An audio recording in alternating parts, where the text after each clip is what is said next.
بسم اللہ الرحمن الرحیم۔ ترمذی جو احادیث کی کتاب ہے اس میں سے مسائل ذکر ہو رہے ہیں۔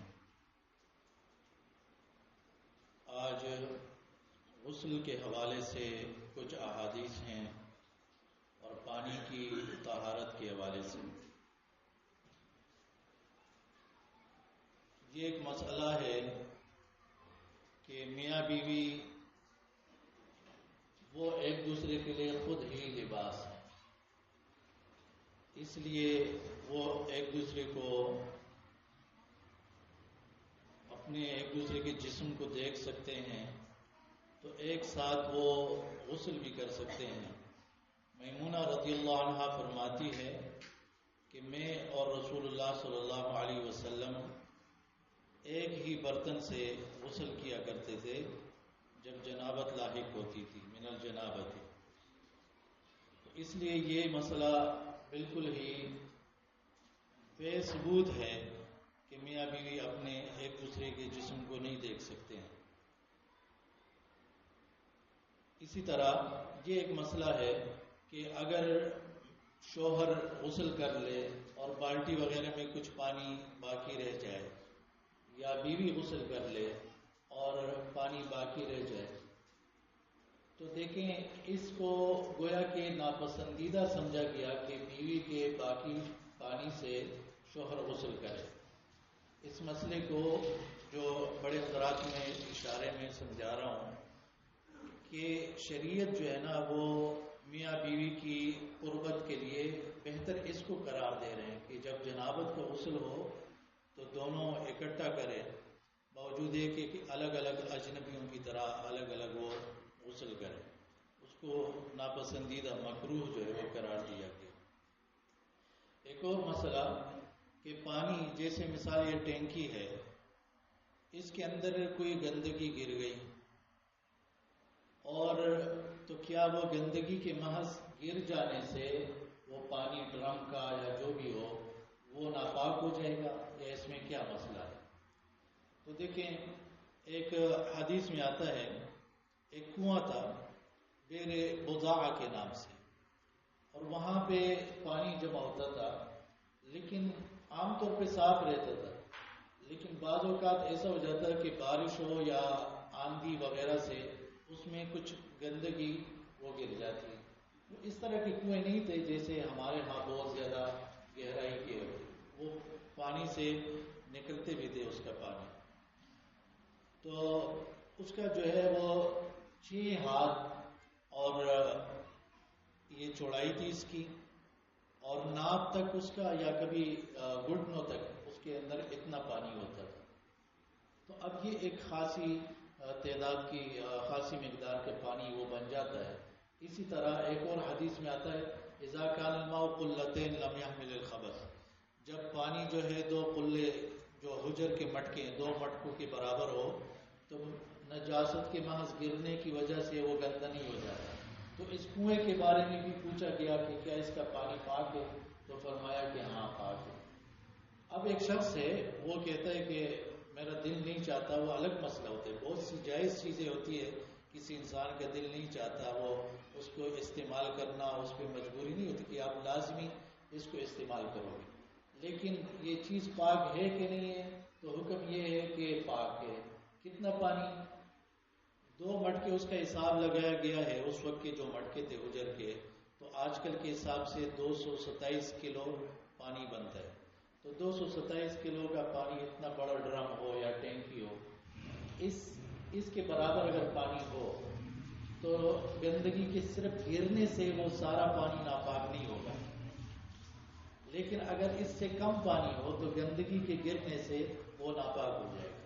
اگر اس سے زیادہ ہو تو پھر دیکھا جائے گا کہ کیا پانی کا رنگ بدل گیا گندگی کی وجہ سے، یا پانی کا ذائقہ جو ہے وہ بدل گیا گندگی کی وجہ سے۔ کبھی ایسا ہوتا ہے کہ رنگ بدل جاتا ہے لیکن وہ مٹی کی وجہ سے بدل گیا ہوتا ہے، یا بہت سے پتے اس میں گر گئے ہیں درختوں کے، اس کی وجہ سے بدل گیا ہے، تو وہ ناپاک نہیں ہوتا۔ گندگی کی وجہ سے اگر پانی کا رنگ بدل گیا، ذائقہ بدل گیا، یا اس کے اندر بدبو پھر وہ پانی جو ہے وہ ناپاک ہو جائے گا. تو یہ ذہن میں رکھنا چاہیے. ایک اور مسئلہ، بعض جگہوں پر ایسا ہوتا ہے لوگوں نے سوئمنگ پول وغیرہ بنائے ہوتے ہیں، تالاب بنے ہوتے ہیں، اس سے پانی نکلتا نہیں ہے، وہ جاری پانی نہیں ہے. جاری پانی میں مناسب کام نہیں ہے، لیکن خاص طور پہ اگر ایسے تالاب وغیرہ ہو، سوئمنگ پول وغیرہ ہو، تو اس میں پیشاب کرنا اس سے منع کیا گیا ہے. اور عام طور پہ لوگ اس کا خیال نہیں رکھتے ہیں کہ بھئی نکلوں ذرا واش روم کی طرف چلے جاؤں، تھوڑا فاصلے پہ چلے جاؤں. کہتے بھائی زیادہ پانی ہے، کچھ پتہ نہیں چلتا. تو خاص کر اگر بچے ہوں تو وہ تو انہوں نے تو یہ تجربات زیادہ کیے ہوتے ہیں کہ یاد بھی ہوگی. تو لا یبولن احدکم فی الماء الدائم، کڑے پانی میں وہ پیشاب نہیں کرنا چاہیے. ایک تو یہ کام غلط ہے. اچھا پھر اس میں پیشاب بھی کیا، پھر کہتے ہیں یہ تو بہت سارا پانی ہے، پھر آگے جا کے اس سے وضو بھی کر رہا ہے. تو دونوں کام جو ہے وہ غلط کر رہا ہے، یا اس سے جو نا وہ غسل کر رہا ہے. کھڑے پانی کی نظافت کا شریعت ہمیں اس قدر وہ حکم دیتا ہے کہ جنابت کا غسل ہو تو آپ اگر کڑا پانی ہے، تھوڑا سا ہے، ٹینکی وغیرہ ہے، تو آپ اس میں چلان نہیں لگا، بلکہ آپ اس سے پانی بالٹی وغیرہ سے لے کے وہ اپنا غسل کریں. ہاں اگر دریا ہے، نہر ہے، کوئی سمندر ہے، تو آپ بے شک اس میں نہا سکتے ہو. ایک اور مسئلہ، سمندر کا جو پانی ہے یہ کھارا پانی ہے، تو کیا اس سے وضو کیا جا سکتا ہے، غسل کیا جا سکتا ہے؟ بہت سے ماہی گیر وغیرہ ہوتے ہیں، مہینوں سمندر میں ہی ہوتے ہیں، ان کا دن رات سمندر میں ہی رہتے. تو میٹھا پانی اگر وہ وضو اور غسل کے لیے سارا یہی استعمال کرے تو پھر پینے کے لیے اور کھانے کے لیے ان کو مسائل ہو جائیں گے. جیسے صحابہ کرام نے بھی پوچھا کہ کیا ہم جو ہے اس طرح اس سے وضو کرتے ہیں، نتوضأ من ماء البحر، سمندر کے پانی سے وضو کر سکتے ہیں؟ تو اب دیکھو انہوں نے سوال کیا ہے کہ سمندر کے پانی سے وضو کر سکتے کہ نہیں. تو اللہ کے رسول صلی اللہ علیہ وسلم فوراً سمجھ گئے کہ جب یہ لوگ اس پانی کے بارے میں یہ خیال رکھتے ہیں کہ اس سے وضو کر سکتے کہ نہیں، تو اس کے اندر جو چیزیں مر جائے، جیسے مچھلیاں، سمندری مخلوق بہت ساری، تو اس کے بارے میں بھی ان کا خیال ہوگا کہ یہ مردار ہے. تو دونوں جواب ایک ساتھ دے دیے کہ اس کا پانی وہ طہور ماؤہ والحل میتتہ، اس کا پانی پاک ہے اور طہور ہے.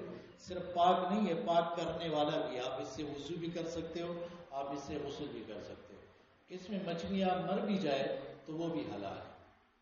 مچھلیوں کے یہ نہیں کہ آپ کہو بسم اللہ اللہ اکبر تو تب جا کے وہ آپ کے لیے حلال ہوگا. تو وہ اگر بغیر شکار کے مر بھی گئے ہیں تو وہ آپ کے لیے حلال ہے، آپ اس کو اٹھا کے کھا سکتے، چاہے وہ بہت بڑی مچھلیاں بھی ہوں. بہت بڑی بڑی یہ جو ہماری مسجد ہے اس سے بڑی بڑی مچھلیاں بھی ہوتی ہیں. اللہ تعالیٰ کا ایک نظام ہے، بڑی قدرتیں ہیں. تو وہ پچھلے سالوں میں سمندر کبھی کبھار یہاں پھینک بھی دیتا ہے. کچھ صحابہ کرام نے 300-400 کی تعداد میں 15-16 دن جو ہے ایک مچھلی سے وہ گوشت کھاتے رہے. اتنی بڑی مچھلی ان کے ہاتھ لگی تھی، وہ کھا رہے تھے، اور اللہ کے رسول صلی اللہ علیہ وسلم نے فرمایا تو میرے لیے بھی حصہ کرو. تو یعنی بالکل یہ پاک چیز ہے، اس میں کوئی شک نہیں، سوائے اس کے ایسی چیزیں ہو سمندر کی جو کہ خشکی پر بھی رہتی ہے، جیسے مینڈک وغیرہ ہو گئے، مگرمچھ ہو گئے، پانی کے بغیر بھی زندہ رہ سکتے، باہر نکلتے ہیں.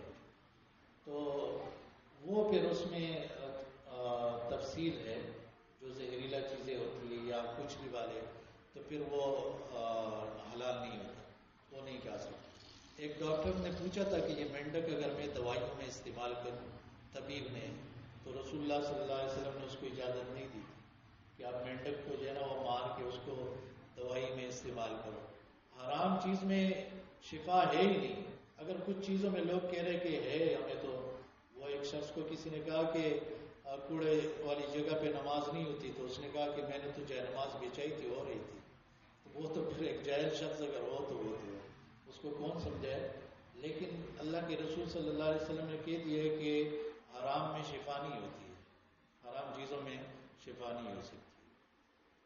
تو اس بات کا خیال ہے. باقی سمندری جتنی بھی مخلوق ہے، کچھ مخلوقات سمندر میں ایسی بھی ہے، امام شافعی رحمہ اللہ اس طرح نے ذکر کیا اس زمانے میں، ابھی تو اور جدید تحقیقات ہوئی ہے. انہوں نے کہا تھا کہ جیسے گدھوں کی طرح، کتوں کی طرح بھی ایسی مخلوقات ہوتی ہیں سمندر میں. انہوں نے کہا چونکہ سمندر ہی ہے، سمندر کے علاوہ جی نہیں سکتے، تو وہ بھی جائز ہے. آج کل یہاں تک کہا جا رہا ہے کہ کچھ انسان سے ملتی جلتی مچھلیاں بھی وہ نظارے میں آئی ہوئی ہے کہ اس طرح بھی ہوتا ہے.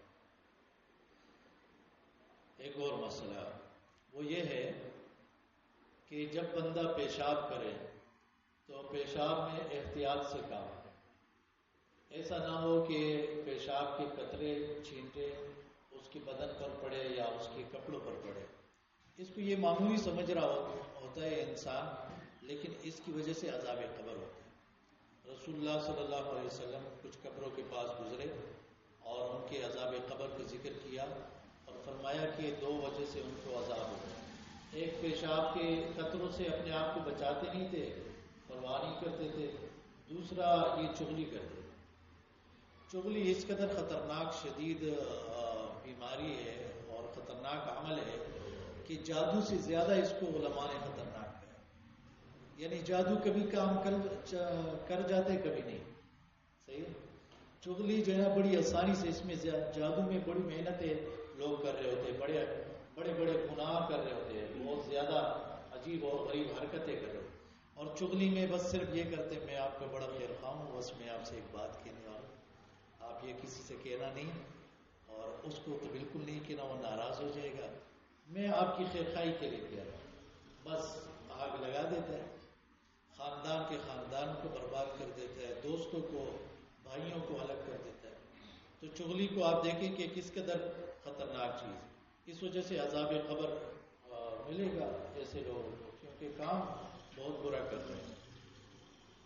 ایک اور مسئلہ وہ یہ ہے، مثال کے طور پر شیخ شہزاد صاحب کاشف صاحب، اس کے پاس کوئی مسجد کے ساتھی بچہ لے آئے کہ یہ میرا بچہ ہے، اس کو دم کرو، یا ویسے ہی لے آئے. یہ اس کو گود میں لیتا ہے، ابھی دودھ پیتا بچہ ہے. تو جب تک بچے نے دودھ کے علاوہ اور غذا، سیریلیک وغیرہ وہ سٹارٹ نہیں کیے، اور غذا سٹارٹ نہیں کیے، اور اس بچے نے پیشاب کیا، تو اس میں پھر کیا ہوا؟ اس میں فرق ہے لڑکے اور لڑکی کا. کیونکہ لڑکا جب پیشاب کرتا ہے تو پیشاب ادھر ادھر وہ پھیل جاتا ہے، اس کی بدبو زیادہ نہیں ہوگی. لڑکی کا پیشاب ایک ہی جگہ پہ سارا وہ جمع ہو کے جاتا ہے. اس طرح اور کافی ساری وہ حکمتیں ہیں. تو لڑکے کا پیشاب جو ہے، اس کو اگر آپ نے بس اس جگہ پہ چینٹے مار دی پانی کے تو یہ پاک تصور ہو جائے گا. لڑکی کا جو ہے نا، وہ اگر دودھ پیتی بھی ہے تو اس میں کہا گیا ہے کہ آپ اس کو دھو گے، اس کا دھونا وہ ضروری ہے، لازمی. اب اس میں حکمت بے شمار ہے. اگر نہ بھی ہو، بہت سے اعمال ایسے ہوتے ہیں اس میں ہمیں حکمت نظر نہیں بھی آ رہی ہو، تو ہم تو یہ نہیں کہ اگر کسی عمل میں حکمت نظر آ رہی ہو تو کریں گے، ورنہ نہیں کریں گے. ٹھیک ہے. ہاں، جب یہ بچہ یا بچی کھانا شروع کرے دودھ کے علاوہ، پھر اس میں یہ فرق نہیں ہے، پھر اس کپڑے کو یا اس جگہ کو دھویا جائے گا. ٹھیک ہے. تو یہ مسئلہ ذہن میں رکھنا چاہیے. رسول اللہ صلی اللہ علیہ وسلم کے پاس اکثر صحابیات، صحابہ بچے لے آتے تھے. اللہ کے نبی صلی اللہ علیہ وسلم بچوں سے پیار کرتے تھے، اس کو لے لیتے گود میں، تو بعض اوقات بچے پیشاب کر لیتے تھے، تو اس کے ساتھ یہی طریقہ پھر اختیار کرتے. دودھ پیتا جو ہے نا لڑکا ہوتا تو چینٹے مار کے کہہ دیتے کہ بس یہ اس کی صفائی ہے. ایک اور مسئلہ وہ یہ ہے کہ وہ جانور جس کا گوشت کھایا جاتا ہے، جیسے گائے، بکری وغیرہ ہو گیا، اونٹ وغیرہ ہو گیا، اس نے پیشاب کیا اور آپ کے کپڑوں کے اوپر پیشاب لگ گیا، تو اب اس کو دھونا لازمی نہیں ہے. اس میں ایک اجازت ہے. ہاں، اگر صفائی ستھرائی کے حوالے سے کوئی کہتے ہیں کہ بدبو وغیرہ نہ ہو، میں کر لوں تو ٹھیک ہے، اچھی بات ہے. لیکن ایک انسان جو ہے وہ اس طرح کی جگہوں پہ ہے، باڑے میں ہے، کام کر رہا ہے، اور اس پر پیشاب کے چینٹے پر وہ بار بار جائے کہ میں نماز نہیں پڑھتا ہوں. بہت سے لوگوں نے نمازیں چھوڑ دی ہوتی ہے عمر بھر نہیں کہ میرا کام تو ایسا ہے پیشاب کی چینٹے پڑتے یہ پڑتے ہو.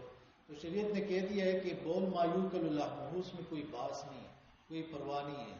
آپ اپنی نماز پڑھو، آپ کے کپڑے جو ہے وہ صاف ہے، پاک ہے.